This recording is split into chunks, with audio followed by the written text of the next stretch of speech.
All right, ladies and gentlemen, I'm here with my wife, and we have the Hardy-Weinberg lab that we're going to be doing. It's called the mating lab.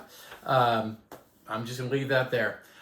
So what we have is there's going to be two people, okay? And if we're doing this in class, we'd have a group of people doing this. Each person has 4 alleles, 2 big A's, 2 little A's, okay? So each one of us has the 2 big A's, 2 little A's. And while we realize there's only 2 alleles that you get when you have a mating, what you do is we take these and we're going to randomize them. Just random. In the first trial, it's going to be a straight Hardy-Weinberg. So what I'm going to do is I'm going to put a card out, and my wife's going to put a card out. So this is going to be for my offspring between our mating. Mine is a big A, hers is a little a. So it's the heterozygote. Now we're going to do it again, and it's going to be for her. So we blah, blah, blah, just random. And I have a little a, and she has a big A. So we're both the heterozygotes, which means that we keep all 4 cards for the next time. So we're going to do this again. And let's say this time I get a little a and she gets a little a. If that was the case, the next time that we were to mate, we would only use little a's. I'd only be able to bring a little a forth, and she'd only be able to bring a little a forth, okay?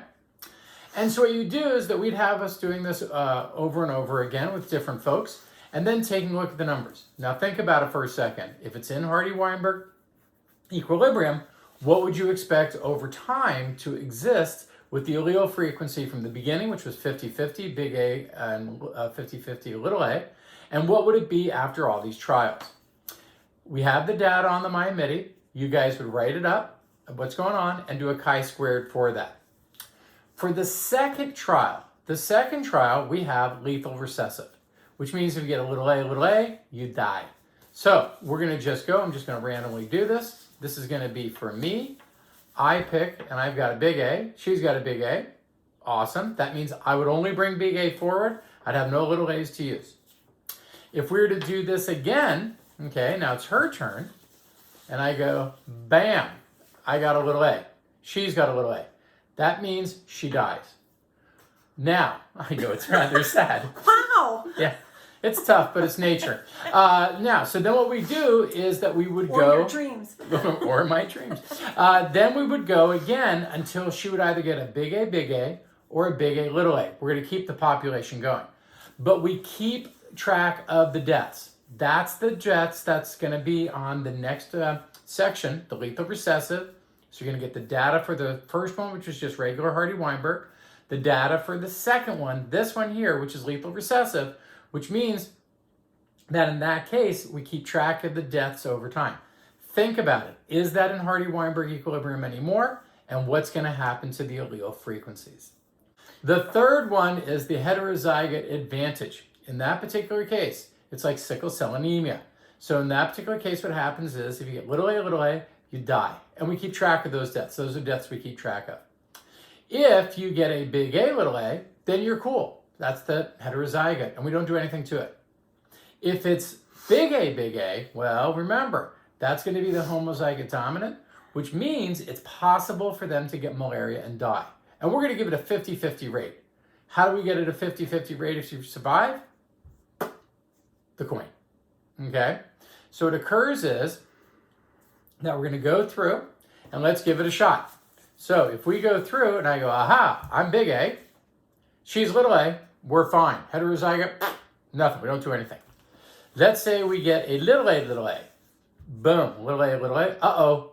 In this particular case, dead. And then we're going to keep going until we get big A, or big A, little a. But we keep track of those deaths. If we get a big A, boom. In this case, what I'm going to do is I'm going to flip the coin. If I get a head, you live. If you get a tail, you die. And so, boom. So you sit there and go, head, live, keep the big A. If it turns out it came up the tail, then in that particular case, you keep flipping again. If you get big A, you're cool. If you get big A, you flip the coin. And you have to get a big A with the heads afterward to survive. We do not keep track of those particular deaths, okay? Then in the last group that's on the table and all that sort of stuff is In that case, we just do it with smaller size. So while we would have done the whole class before, which would have been somewhere between 25 and 30 people, in the last one, now we do with Hardy-Weinberg, we take it out of that by having a small group. And we'd split the class into 3 different groups to get those small groups. So just real quick, there's going to be 4 graphs and 4 sets of data. First one, regular Hardy-Weinberg. Nothing's happening to it. And in that particular case, you're going to do a chi-squared analysis to see if it stays and maintains within Hardy-Weinberg. Number 2 is going to be the lethal recessive. Once again, you're going to go and graph it and do a chi-squared on it. Those are the only 2 you're doing chi-squares on. The third one, heterozygote advantage. So remember, that's for the little a, you die. Big A, heterozygote, yay. Big A, about a 50% survival rate. You got to flip it again to keep going. And then the last one is going to be small sample size. And so it's going to be a small population. Take a look at the write-up. That's what we're going to have. Thanks. So here's the data that we have. For trial 1, it's just a complete Hardy-Weinberg. It's just straight Hardy-Weinberg, no pressures whatsoever. If we take a look, these are the different trials, and these are the number of people that were big A, little a, and little a. From there, we got the P's and the Q's. So we're able to get that because if you took the big A, so if I go through here, and I take this guy, that's going to be 8 big A. Well, what that means, if I got 8 big A, 12 big A, and 6 little a, here's my A, there's my little a, 2 by 8, 0 by 8, 1 by 12, 1 by 12, 0 by 6, 2 by 6. And then I just add them up. So you notice that's 16 plus 12. There's the 28 we get for the P. That's the big A. And that's going to be 12 and 12, which is 24 for the Q. So we started at 0.5.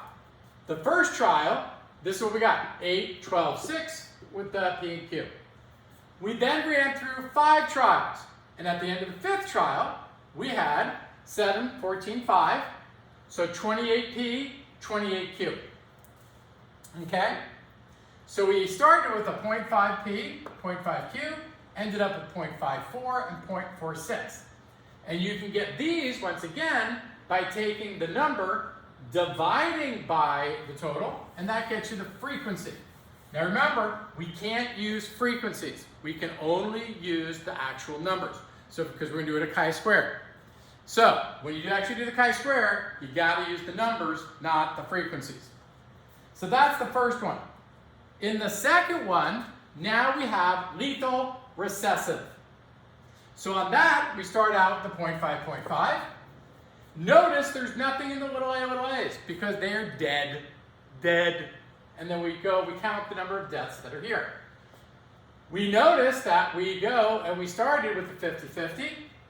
When you go through the whole thing, we end up with a 69-31. And you do a chi-squared on that. Remember, numbers, not frequencies, not percentages, and keep track of the deaths. Okay, this is trial 3. Trial 3 is the heterozygote advantage. Notice once again, little a's, they die. This is like sickle cell anemia. You have little s should die. We keep track of those deaths here. These are the only deaths we're keeping track of. Because we do realize that the big A, we flipped a coin on. And so therefore, these guys would survive, but might get malaria or something else that would cause them to die. But the heterozygote advantage, okay, the overdominance, this guy here, this guy is the best. It's not going to die from either being homozygous recessive or the condition that occurs if you are homozygous dominant. Notice once again, the P's and Q's vary. You started with 0.5 and 0.5. Now you're at 0.62 and 0.38. In the final one, we're dealing with genetic drift. Don't worry about this. This would have been for an individual group. Okay? What happened here, these are the final numbers. okay? And you're going to do a bar graph on this guy. And so what you've got is, these are small groups. So instead of having a big group of about 30, now we're talking about small groups of like 10. We're talking genetic drift here, how genetic drift affects things. Once again, initial is 5 and 5, 0.5, 0.5, 50, 50. But notice what happens. Same condition, but do you get the same results necessarily? Okay? So what are you going to do with this? For each trial, for the write-up, you are going to go and have data of allele frequencies. Okay? It's going to be the allele frequencies. Graph both alleles on the same graph, linear graph for trials 1 through 3. The regular Hardy-Weinberg, the lethal recessive, and the heterozygous advantage. Okay? Now, one thing I'll mention here, that's going to be important. You've got to go to 0. You've got to go to the 0 time where you get the 0.5, 0.5. Label P and Q, start with both at 0.5. That can get a little tricky sometimes with the graphing. Trial 4 is a bar graph. Chi-square analysis, only at the first and second trials only. Using either allele or genotypic frequencies, but then get the numbers. You're going to be using numbers. Okay? The actual numbers, not the frequencies. So you're going to do that for each group. And I suggest you write each one. Trial 1, complete Hardy-Weinberg. Trial 2, lethal recessive. Trial 3, so on and so forth. Each one written separately. And in that, what's your observed results, expected results, and then compare to the other trials. Know which trials to compare. And think about how many variables can be different. So, you're going to give your observed results, what you got, remember numbers, expected results, and then compare to the other trials. Now let's think about this for a second. We have Hardy-Weinberg with nothing. We have lethal recessive. We have heterozygous advantage. And we also have small sample size.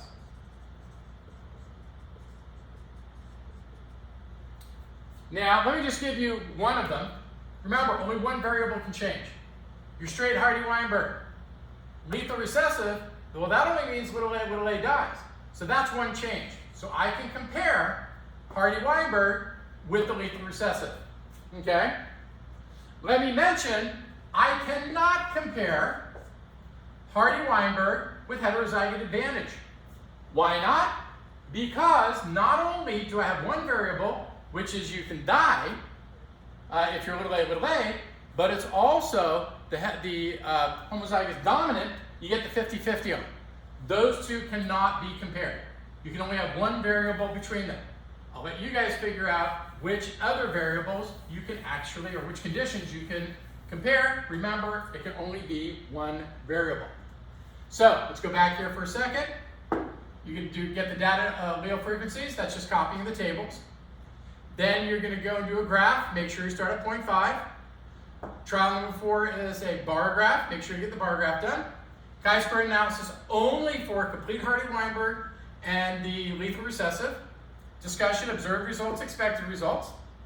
Okay, compare to other trials, know which ones to compare. Okay, observed and expected, remember, get into why it is the way it is. Okay, and these should be numbers. Remember, this is numbers, not frequencies. Now, for the extension, what I want you to do is this. What can be done to show one of these? Only one. So we're doing this card thing that we've got. Remember the cards that we showed you?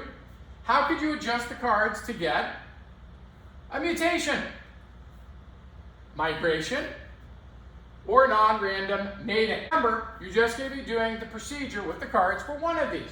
Mutation, migration, or non-random mating. Figure out how you do that to show this. Remember, this is all about modeling. It's about taking some sort of phenomenon, and then you model the behaviors, model that sort of thing, that you can then do countless numbers on. Okay? So that's what the write-up's going to be.